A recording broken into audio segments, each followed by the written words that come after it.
This is Tim from YourSixTech. Today in this video I'm going to show you how to hide your friends list on your PlayStation 4 account from strangers or just other people. So here's my friends list. I'm going to hide this from other people. So I'm going to go to settings right here and select this.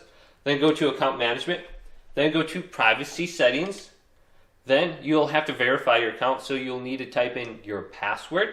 So make sure you have that at hand, and it might say please wait for about 15 seconds. Then we want to go to friends/connections. Then under here, we want to go to where it says friends. Then this says on top, your profile includes a list of friends you have connected on PlayStation Network. So you can choose who can see your friends. So you have 4 different options. You have anyone, and I have mine set to friends of friends. Then you have friends only or no. So if you want to completely lock down your account, you can go to no. So I say friends of friends is probably the best option for most people. So if you have friends in common, they can go ahead and see other people that they can add to their account. So you can choose what you want, then go to confirm, and this should be now good. So hopefully this video did indeed help you out. Leave it a big thumbs up, and subscribe to my channel down below for more tech up videos coming up next on YourSixTech.